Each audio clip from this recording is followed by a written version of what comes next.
My name is Aaron Lopresti. I've been a comic book artist, a commercial illustrator, and a writer for over 25 years.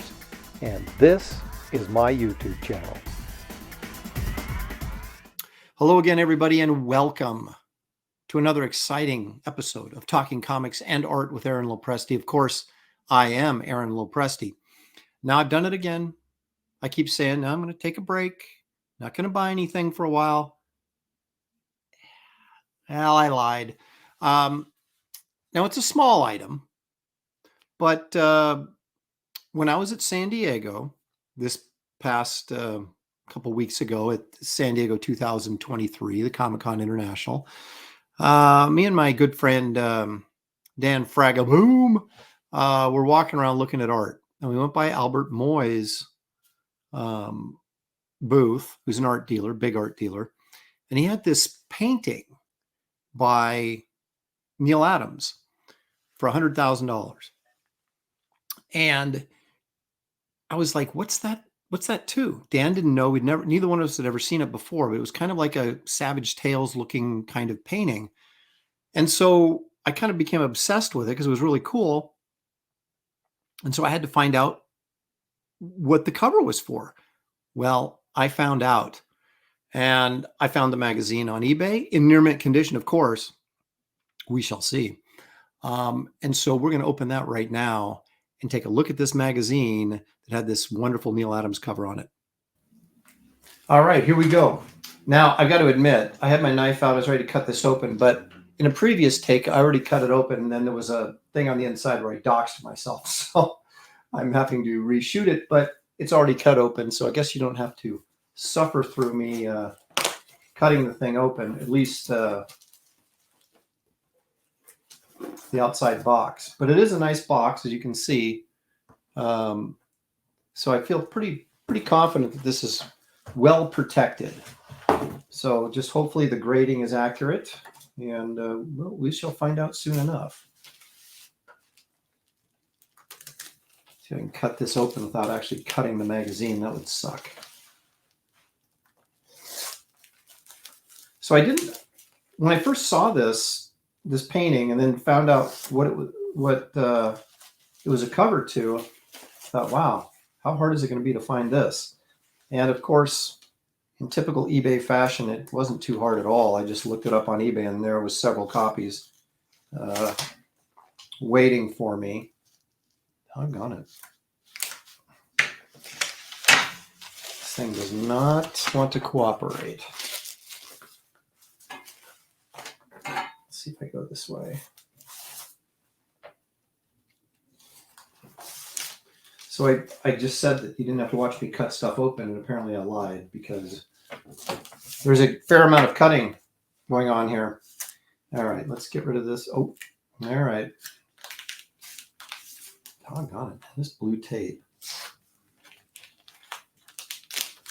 Sometimes you have to run a greater risk of damaging the book just cutting it out of the tape job. All right, here we go. I'm going to do this kind of backwards. We'll flip this over, and there it is. Thrilling Adventure Stories, number 2. Not number 1, but number 2.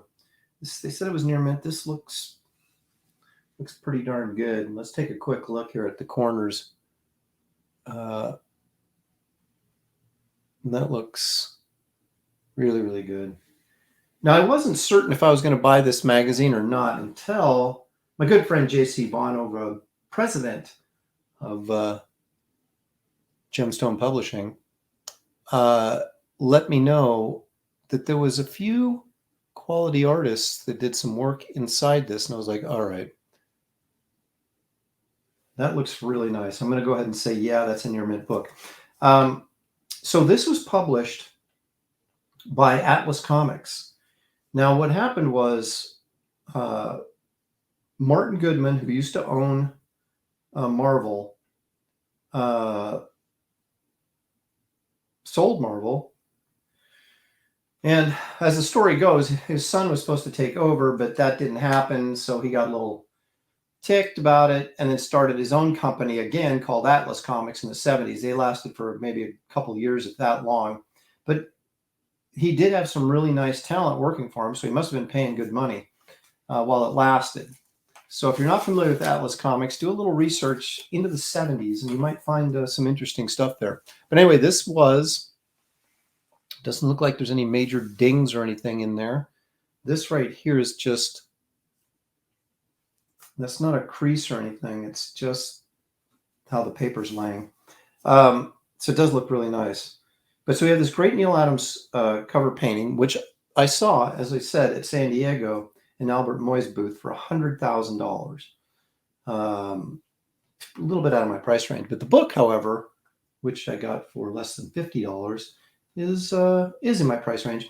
And this, of course, this book in near mint condition is supposed to go for around $100. It's worth more than the first issue, probably because of this Neil Adams cover and some of the people that are on the inside. Let's take a look. Got the old newsprint. Publisher Charles Goodman. I got to believe that was Martin Goodman's son, who was supposed to take over at Marvel, but was denied that opportunity. There it is right there. Cover Neil Adams. Writers in this issue: Archie Goodwin, Gabriel Levy, John Albano, Carl Masick, Steve Mitchell, Rick Myers. Artists in this issue: Walt Simonson, Jack Sparling, Russ Heath, John Severin, and Alex Toth. Are you kidding me? That's good enough reason just to buy this. So we have a little article here. This looks like, is this the Simonson story? Because this would have been, what year was this? 75. I'm thinking, yeah, this layout here, this looks like this could be Simonson. We shall see, though. Yeah, only Walter would do something like that. So Simonson has this samurai story in here. Oh, this is totally Simonson. And if I find out that it isn't, then I'm really sort of embarrassed. But look at the sound effect lettering here and the multi-panel sequence. Look at this little sequence up here. The multi-panel sequence, very Simonson-esque. Ooh, giant spider, pirates, samurais. Doesn't get much better than that. But see, I'm actually going to read this. A lot of times I just, buy the comics and put them in a bag. But I didn't get this graded because I wanted to read it. So, well, how come this has credits on it? Did I miss the credits on here?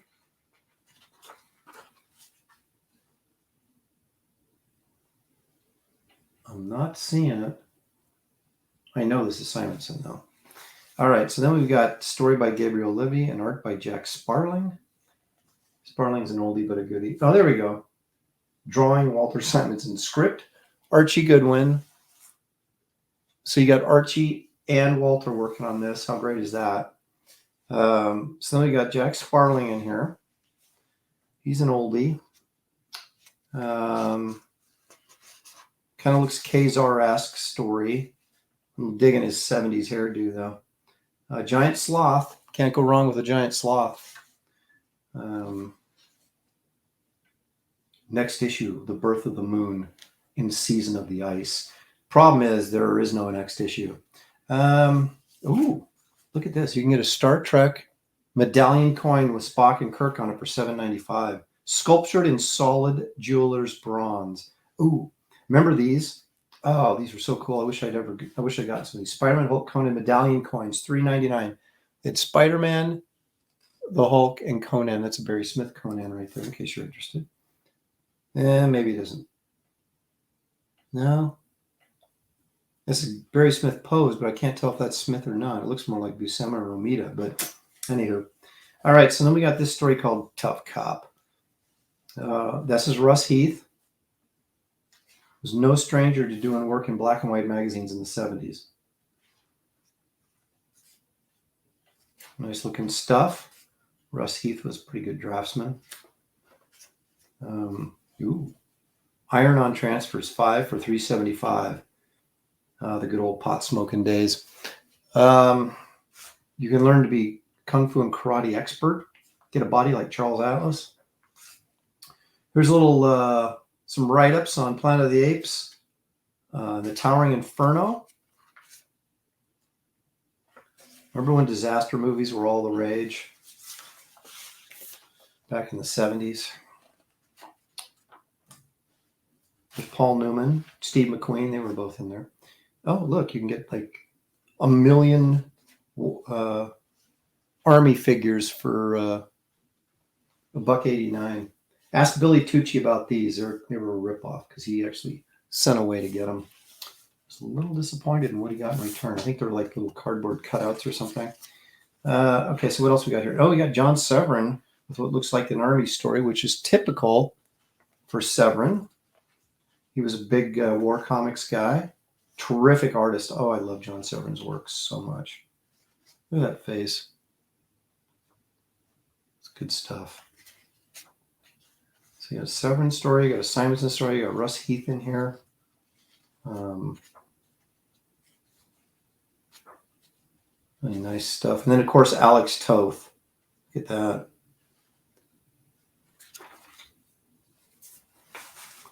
It's a Toth face. I don't want to say typical Toth face, but typical Toth face.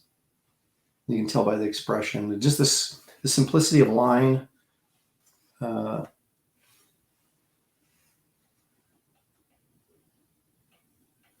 nice Toth stuff here. Very well drawn as usual with Toth. I'm not as huge a fan of Toth as a lot of people are, but boy, he did a lot of stuff well. This like silhouetted figure here. Not a real dynamic storyteller, but kind of more of a what they call a cinematic storyteller. You know, these shots here.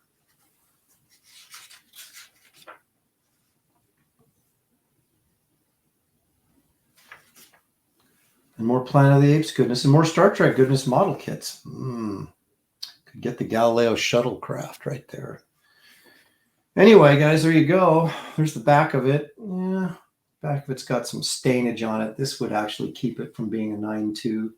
That little stain or foxing up there, whatever that is. But I didn't buy this for the value. I bought it just to have the cover and take a look at the insides. So this is more of the artist in me wanting this book rather than the collector in me wanting this book. But I've got it now, and I will read those stories at a later date. But there you have it, guys. That is my latest acquisition off of eBay. Thank you guys for joining us, or joining me for this video. I would ask that you would kindly hit the like and subscribe button if you haven't already. And please be aware that there is a comic book campaign I've got going right now called Wraith of God Blood Hunters. I'm almost finished with it. But you can still order the book. You can still back the campaign. The link is in the description of this video. So I appreciate you guys joining me, and we'll see you all next time.